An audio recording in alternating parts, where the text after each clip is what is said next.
Jane Goodall is here. Over the years, her pioneering studies have shown the many striking similarities between humans and chimpanzees. More recently, she has spent her time campaigning for the need to protect wildlife and to protect the environment.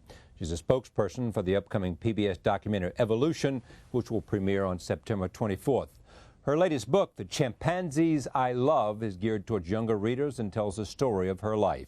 In October, she is to be awarded the Gandhi King Peace Award for Nonviolence. I'm very, very pleased to have her back at this table. Thank you. Great to see you. It's good to see you, Charlie, too.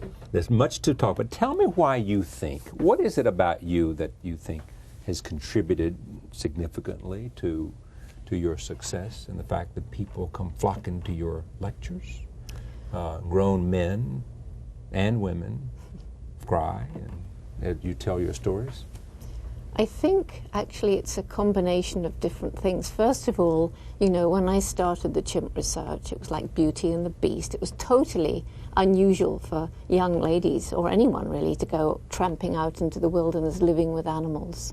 And in fact, Louis Leakey was even considered amoral for finally, yes. And so then the National Geographic picked it up, you know, and there were all these stories and documentaries. It is a bit dramatic. Yeah. Jane out in the jungle, right, exactly. 26 years old, you know, a different Jane from now, but basically the same. Right. And then as I started moving from just studying the chimps to trying to conserve them and realizing the damage that we've inflicted on the planet, and realizing how so many young people who are thoughtful have actually lost hope in the future. They believe we've compromised it. And feeling really so ashamed of what we've done as a human species to this beautiful planet, the only home we have, and trying to put across to people that if we don't take matters into our own hands and do things in our daily lives that are going to make things better, then there's not much hope for the future. I mean, it's amazing to me that we have done so much good in terms of the battle against disease and lots of other things, in terms of stretching the capacity of human knowledge, the exploration of life in worlds beyond. Yes. And yet at the same time, we're doing terribly destructive to this planet. Yeah. And we're also being terribly destructive of each other in terms of war. And and look, right now there's a threat of nuclear arms proliferation again, as countries are being told, go ahead, do your nuclear tests. And that's really frightening. So to me, it's terribly important that people, A, realize the fact that I don't know that we have that much time before life as we know it today is going to be, you know, gone. What's the biggest danger, you think? I think the biggest danger is the rapid extinction of species, and that's coming along with the destruction of the environment. We have no sense of that, you know? No. If I walked outside on the streets of New York and said, what do you know about the rapid extinction of species? They'd say, what? Yeah. Yeah, we're facing the 6th great extinction. Yeah. And that's discussed in this new PBS series on evolution. It's a very, very critical time that we face as these species vanish at such a fast rate. And of course, underlying all of this is human population growth. We're just spiraling out of control. And on the one hand, in some parts of the globe, we have tremendous destruction of the environment because of the numbers of people living there. And on the other part of the globe, we have terrible overconsumption of people using, taking, buying greedily more than they need. So more than they need. What drives you? So what drives me is I want to get a message across, not only to youth, but to adults as well, that we have to change our ways. It's desperately important. But the message, too, that there certainly is hope if we take action now. And I think that's the message people are flocking to hear. That there is hope if we act. That there's hope if we act. And people are desperate. What can I do? What can I do? And I mean, it's a very simple. Those of us fortunate enough to live in the wealthier parts of society, like you and me, right. We have this huge power to make ethical choices in what we buy. There's nobody forcing us to buy products tested on animals, products made by industries, businesses that are not friendly to the environment or society. We don't have to buy genetically modified food. We can search for organic food, and so on and so on and so on. And if you don't we think do any that, genetically modified food is good? No, I don't. None.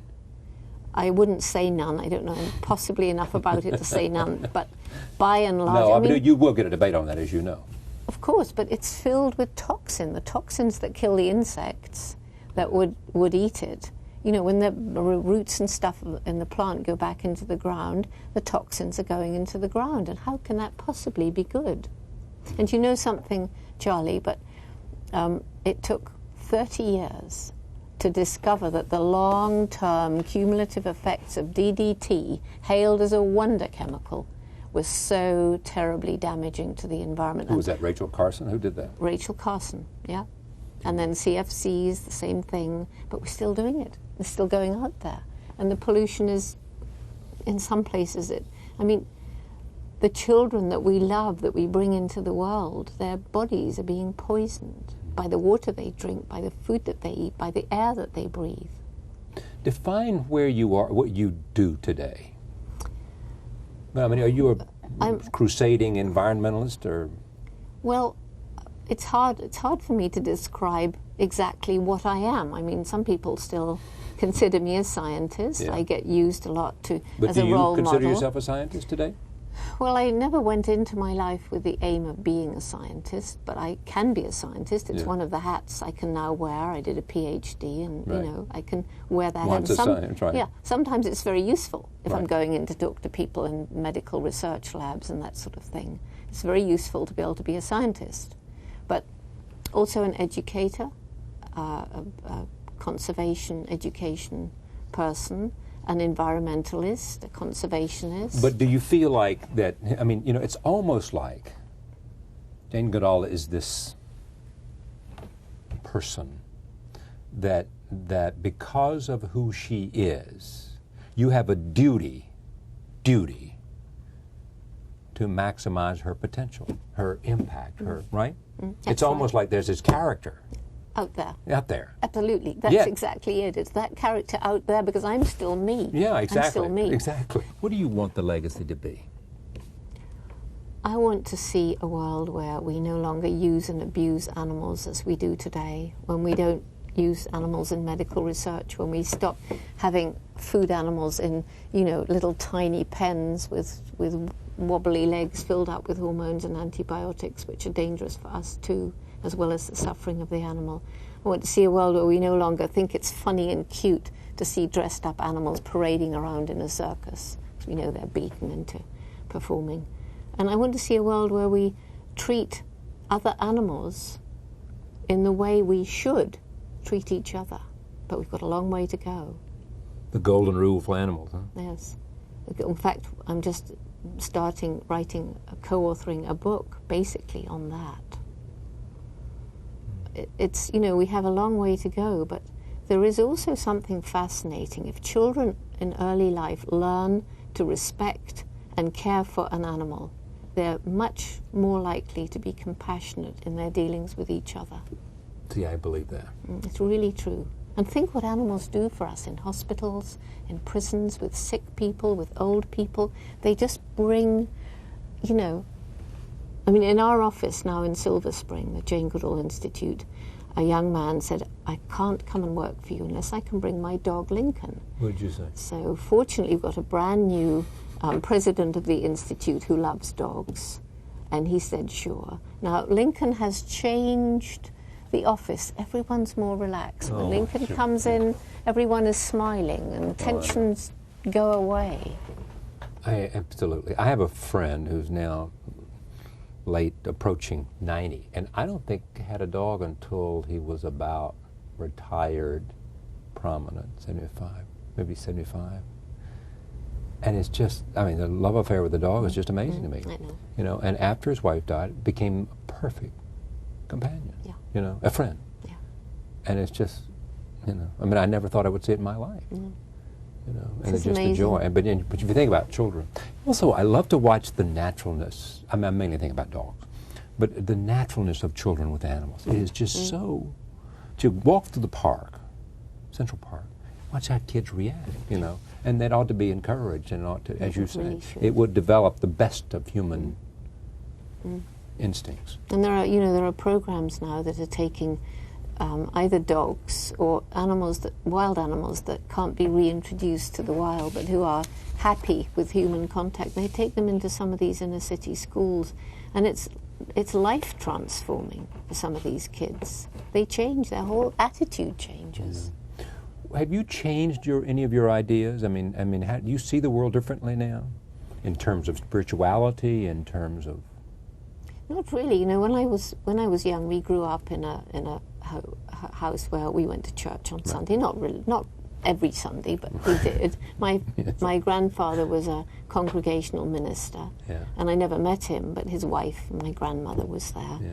So we got these Christian values, and from the age of 1.5, I loved animals. I watched them, I named them, I cared for them, and so as I've been through my whole life, I think I've developed perhaps a slightly different, well, a very different, really, way of looking at what your I own see as a spirituality great is not what you learned to do. No, it isn't. Not really. It's much more of a. It's more inclusive. You know, thinking about the different people in the different great religious traditions, or the people, well, especially the Native Americans, the First Nation people, the indigenous people, and the great creator and this. But why you? Why do you think you had this thing that just? I ask myself that, Charlie, almost every day. Why me? I say, why me? I don't know. How can I ever know? How can anybody ever know? Why me? And yet if I look back over my life, it almost seems that each section of it prepared me for the next. And there were places along the line where I could have made different choices, and I would have ended up somewhere different. But instinctively you did the right thing, you think? Apparently. Well, I think I did. I mean, do you think I did? Yeah, I do. I think I did. As long as you keep going back and reinforcing your connection. Yes, but I can get that connection if I walk into some beautiful forest or wood or somewhere where there's nature. You know, I mean, in the middle of a really busy tour, just a few months ago, I got a whole extra day free. Something was postponed, and I was taken into Yellowstone by one of our great wildlife photographers, Tom Mangelson. And it was just like, gosh, everything came flowing back in. I got so much strength from just being out there and seeing bears for the first time, and buffalo and a wolf. It was just a magic renewal. I'm going to do it more. Thank you for coming. Thanks. It's great to see you. Good to see you too. Jane Goodall's latest book is The Chimpanzee I Love, Saving Their World and Ours. This is a book for children. The PBS program Evolution is going to be seen on PBS stations. Premieres September 24th through the 27th. Jane is the spokesperson for that special. And as I mentioned, with congratulations, she is a recipient, the third recipient of the Gandhi King Peace Award for Nonviolence, which will be held on October 30th at the United Nations Millennium Peace Summit. Thank you. Thank you for joining us. See you next time.